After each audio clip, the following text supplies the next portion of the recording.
A racist cop wrongly targets a man, and in an intense moment, the truth is exposed, sparking a powerful reckoning with justice.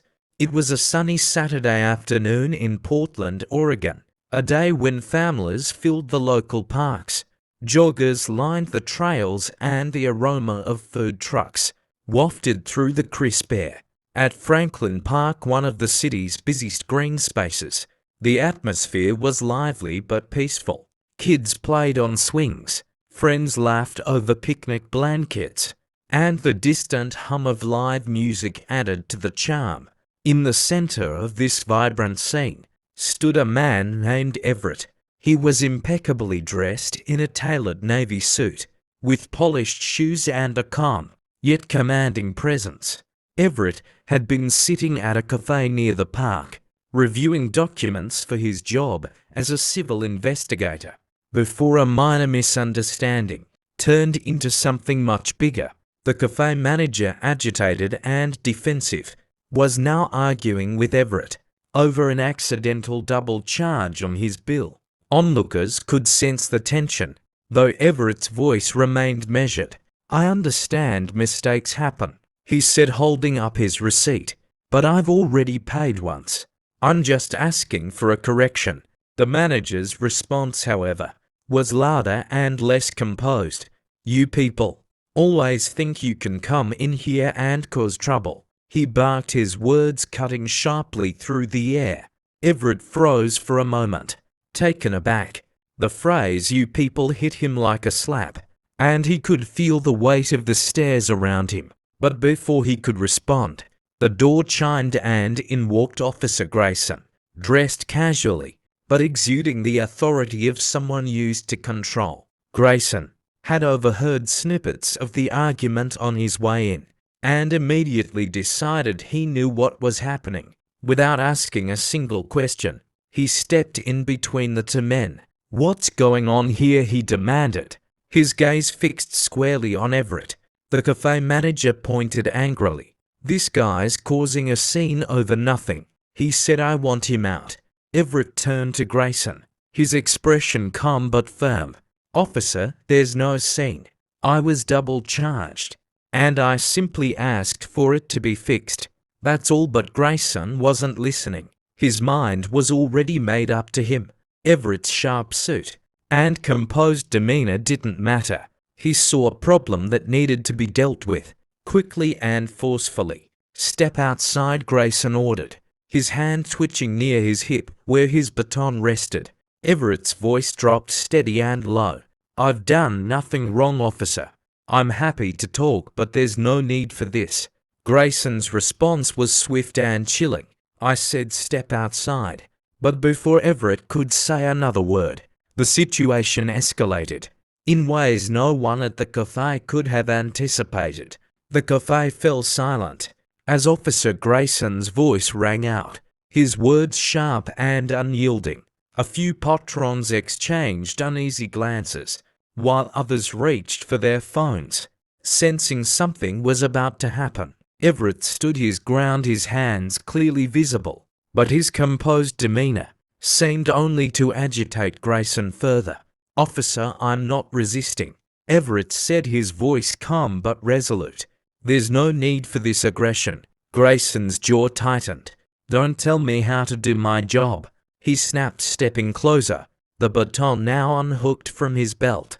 The tension in the room was palpable, the air thick with the weight of unspoken assumptions and fears. As Everett raised his hand slightly, in a gesture of openness, Grayson took it as defiance. Without warning, the baton came down hard, striking Everett on the shoulder. The crack of impact echoed through the cafe, followed by collective gasps from the crowd. "Stop!" a woman near the counter yelled, her voice trembling. "He didn't do anything." Everett stumbled but remained upright, clutching his arm. His eyes met Grayson's, and for a moment the room seemed frozen in time. The look on Everett's face wasn't one of anger. It was a quiet, piercing disbelief. "Officer, you're making a mistake," Everett said, his voice still steady despite the pain. "You don't know who I am or why I'm here." Grayson's face flushed with a mix of adrenaline and frustration. "I don't care who you are," he barked. "You don't get to cause problems and act like a victim." At that moment, a young man near the back of the cafe, phone in hand, began recording. Others followed suit, their screens capturing every detail. The officer's aggression, Everett's restraint, and the murmurs of outrage growing louder with each passing second. "Someone call 911. A patron shouted, irony dripping from the plea. "This is police brutality." Grayson turned briefly, his gaze flickering to the phones, pointed in his direction, but his grip on control didn't loosen. Instead, he grabbed Everett by the arm and began dragging him toward the door. Everett didn't resist his calm demeanor, contrasting sharply with the chaos around him. As they stepped outside, the scene spilled into the park. Families stopped mid-play. Joggers slowed to a halt and a crowd began to gather. Everett's voice, though pained, was clear. "This isn't how justice works," he said, addressing not just Grayson, but everyone watching. "This isn't right." The recording continued, capturing Grayson's growing unease. As more voices joined in, "Let him go," someone shouted. Another chimed in, "You're out of line." Officer Grayson's hand wavered on his baton, the weight of the crowd's judgment beginning to sink in. But before he could respond, a voice from the back of the crowd cut through the commotion. "Hey, isn't that the civil rights investigator? I've seen him on the news." A murmur rippled through the onlookers. As realization dawned, Everett wasn't just another cafe patron. He was Everett James, a prominent investigator for the state's Human Rights Commission, known for uncovering cases of systemic discrimination across the city. The man Grayson had struck wasn't a troublemaker, he was a watchdog for justice. Grayson's confidence faltered, his grip loosening slightly on Everett's arm. But the damage was done. Cameras were still rolling, and the crowd's outrage was now laser-focused on him. But this was only the beginning. The fallout from this moment would unravel faster and cut deeper than anyone expected. By the time the police cruiser arrived, Officer Grayson's composure had crumbled. The crowd outside the cafe had swelled, their voices louder and angrier. Everett, now seated on a park bench, with eyes pressed to his shoulder, remained remarkably composed. His quiet dignity contrasted sharply with the chaos around him. The arriving officers, alerted by frantic calls from witnesses, immediately realized something was off. One of them, Sergeant Paula Hensley, approached Everett cautiously. She had seen his face before, on local news segments and in public hearings, and the pieces of the puzzle quickly fell into place. "Mr. James," she asked, her tone softer than usual. "Are you all right?" Everett nodded, his calm eyes locking onto hers. "I'm fine," he said, "but this needs to be documented." Sergeant Hensley looked over at Grayson, who was now visibly shaken, his hands fidgeting, as he tried to explain himself to the other officers. He was being uncooperative. Grayson muttered, avoiding eye contact, but his words carried no weight against the sea of phone recordings and eyewitnesses. Hensley turned back to Everett. "Would you like to press charges?"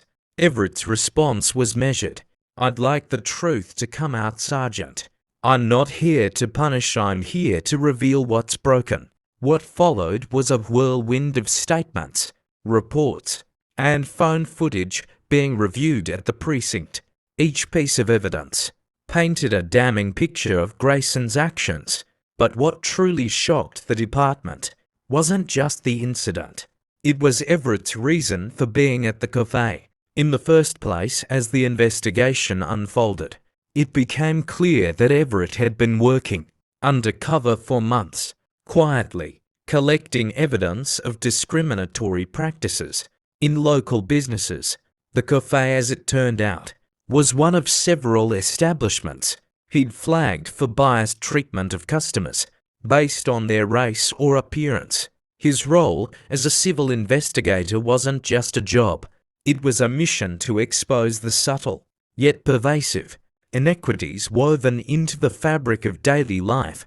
The department's internal affairs team quickly took over their focus, shifting from the cafe incident to a broader examination of Grayson's record.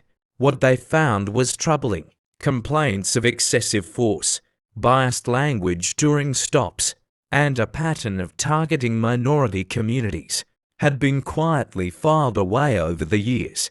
Grayson's behavior that day wasn't an anomaly. It was the culmination of a long, unchecked history. News of the incident spread rapidly, with clips from the cafe going viral. Within hours, social media exploded with outrage, hashtags calling for justice trending nationwide. Local news outlets picked up the story, broadcasting Everett's poised recounting of the event, alongside the damning footage of Grayson's actions. Yet amidst the growing storm, Everett maintained his focus. He wasn't interested in sensationalism or vengeance. Instead, he used his platform to emphasize the systemic issues at play. "This isn't just about one officer," he said during an interview. "It's about a culture that allows prejudice to thrive, unchecked." Accountability starts with acknowledging the problem. Back at the precinct, Grayson sat in a dimly lit conference room, his head in his hands, the weight of his actions and their consequences was finally sinking in. He thought his badge shielded him from scrutiny, but now he was facing a tidal wave of accountability. But even as the evidence mounted and the public demanded justice, Everett wasn't done yet. His next move would challenge Grayson in ways he never expected. The city of Portland was buzzing. News outlets replayed the footage on a loop, and online forums erupted with debates about policing, BIAS, and accountability. Protesters gathered outside the cafe, demanding justice not only for Everett, but for countless others who had experienced similar treatment. Signs reading "Justice for All" and "End Bias in Policing" lined the streets, and speakers took turns, sharing their own stories of discrimination. Everett's face became a symbol of quiet strength. His interviews went viral, not for their outrage, but for their measured, empathetic tone. "Anger won't fix this," he said on a live broadcast. "Change requires understanding and accountability. We have to address the root, not just the symptoms." For Grayson, the fallout was immediate. He was placed on administrative leave, pending an internal investigation, and his name became synonymous with everything wrong in modern policing. Neighbors avoided him, friends distanced themselves, and his own family struggled with the shame of his actions. The man who once wielded authority with pride now felt its absence, like a weight pressing on his chest. At the same time, the cafe faced its own reckoning. Patrons boycotted the business, and the manager, who had escalated the situation, resigned under pressure. Former employees came forward with stories of biased practices, further tarnishing the establishment's reputation. The ripple effect of Everett's calm defiance spread far beyond the initial incident. But amidst the chaos, Everett remained focused. He had no interest in fueling division. Instead, he saw an opportunity for education and growth. He worked closely with community leaders to organize workshops on implicit bias, inviting both civilians and law enforcement to participate. His message was clear: change starts with individuals willing to confront uncomfortable truths. As protests continued, Everett received an unexpected invitation from the city's police chief. She asked him to speak at a department-wide training session, a move that sparked controversy but also hope. Some officers resisted, viewing Everett as an outsider, trying to undermine their authority. Others, however, saw the invitation as a chance to listen and learn. The day of the session, the tension was palpable. Officers filled the room, their expressions ranging from curiosity to skepticism. Everett stood at the front, his presence commanding yet unassuming. He didn't raise his voice or point fingers. Instead, he shared his story, the struggles he'd faced, the discrimination he'd endured, and the hope he still held for a better future. Bias isn't always intentional, he said, his voice steady, but when it goes unchecked, it becomes dangerous. We all have a role to play in creating a system that serves everyone fairly. The room was silent as he spoke, the weight of his words sinking in. Even Grayson, sitting near the back, couldn't deny the truth in what Everett was saying. For the first time he saw Everett not as an adversary, but as a man fighting for a cause greater than himself. But while Everett's words planted seeds of change, the real turning point was yet to come, a confrontation that would force Grayson to confront his own humanity. Grayson sat in the dimly lit room of the Restorative Justice Center, his heart pounding in his chest. It had been weeks since the incident at the cafe, weeks of public shame, isolation, and sleepless nights. Now he was here facing the man he had wronged. Across from him, Everett sat calmly, his posture relaxed, but his eyes sharp. The facilitator, a middle-aged woman with a soothing voice, began the session. "This space is for open dialogue," she said, looking between the two men. "No interruptions, no judgment. Officer Grayson, you may begin." Grayson's throat felt dry. He shifted uncomfortably in his seat, struggling to find the words. He paused, then started again. "I want to apologize for what I did, for how I acted. It was wrong." Everett's expression didn't change. He waited, giving Grayson space to continue. "I thought I knew what was happening that day," Grayson said, his voice cracking slightly. "I thought I was doing my job, but I see now that I wasn't listening. I didn't see you, I only saw what I assumed about you, and I'm ashamed of that." The room was silent for a moment. Then Everett spoke, his tone measured. "Do you understand what that moment cost me, Officer Grayson? It wasn't just physical pain. It was the realization that no matter how hard I work, how I dress, or how I carry myself, someone like you could still see me as a threat." Grayson looked down, his hands clasped tightly together. "I do now," he admitted, "and I hate that I was part of the problem."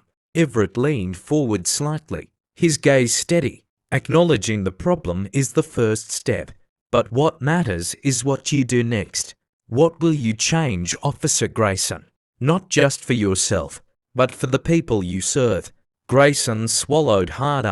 I don't know yet, but I'm willing to learn. I want to be better." The facilitator nodded, encouraging the dialogue to continue. Everett softened slightly, his voice carrying a tone of quiet resolve. "Change isn't easy, but it's necessary, and it starts with accountability, understanding that actions have consequences. I'm not here to punish you, Grayson. I'm here because I believe people can grow." The session continued, delving deeper into the choices that had led to that moment at the cafe and the broader implications of systemic bias.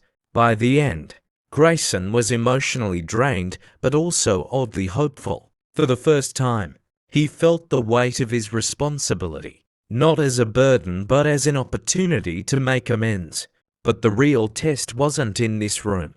It was in how Grayson would carry these lessons into his life moving forward. In the weeks following the restorative justice session, Grayson began to take deliberate steps to address the damage he had caused, not just to Everett, but to the community he was sworn to protect. His first move was attending every workshop on implicit bias offered by the department, even the optional ones. At first, he felt like an outsider, surrounded by people who now saw him as the poster child for misconduct. But he stayed, listened, and took notes, his silence speaking louder than any defensive words could. Meanwhile, Everett continued his mission, using the platform the incident had given him to amplify the voices of those often ignored. He spoke at town halls and schools, sharing his story not to incite anger, but to inspire change. His message was simple: justice isn't about revenge. It's about restoring balance. Then one afternoon something unexpected happened. Grayson approached Everett at a community event. This time there was no uniform, no badge, just a man with an outstretched hand and an expression of humility. "I know it'll take time," Grayson said, his voice steady but quiet, "but I want to help however I can." Everett studied him for a moment before shaking his hand. "Then start by listening," he replied. "The rest will follow." Together they began collaborating on a new initiative, a joint program between the police department and the Human Rights Commission. The goal was to bridge the gap between law enforcement and the communities they served, fostering mutual understanding through dialogue and training. It was an uphill battle, met with skepticism from all sides, but Everett and Grayson stayed the course. For Grayson, the work became deeply personal. He began speaking at police academies, sharing his story as a cautionary tale for recruits. "Your badge doesn't make you infallible," he would say, "it makes you accountable." Over time, the program began to show results. Complaints of misconduct dropped, community trust improved, and officers started approaching their roles with greater empathy. It wasn't a perfect system. There were still setbacks and challenges, but the change was undeniable. As for Everett, his resolve only grew stronger. He remained a relentless advocate for justice, but he never lost sight of the humanity in his mission. "We all make mistakes," he often said. "What matters is whether we learn from them." But this wasn't just Everett's story or Grayson's. It was a story about what can happen when accountability meets courage, and when individuals choose to see each other not as adversaries, but as people. Months turned into a year, and the city began to feel the ripple effects of Everett and Grayson's efforts. The program they had started didn't just change policies, it changed people. Officers who had once dismissed the idea of bias training began to speak openly about their experiences, acknowledging their blind spots and taking steps to do better. Community members who had lost faith in the system started to see glimpses of hope. Everett's story and the way he handled the injustice he faced became a testament to the power of grace. Under pressure, his ability to channel pain into progress showed that real change often begins with one person refusing to give in to anger or despair. For Grayson, the journey was far from over, but he was no longer the man who walked into that cafe with assumptions and arrogance. He carried the weight of his mistakes not as a burden, but as a reminder to remain vigilant against the biases that once ruled his decisions. And though he could never undo the harm he had caused, he dedicated himself to ensuring it wouldn't happen again, not on his watch. As the story spread beyond Portland, it became a source of inspiration. It reminded people that accountability isn't about tearing each other down. It's about building something better together. The conversations Everett and Grayson started echoed across communities, sparking dialogues about justice, empathy, and the courage to face uncomfortable truths. And so the story leaves us with a question: what kind of change are we willing to fight for? Are we brave enough to look inward, to confront our own biases, and to stand up for what's right, even when it's difficult? This story shows that true transformation begins with one person willing to confront injustice head-on. Are you prepared to challenge your own biases, push for accountability, and contribute to a fairer world?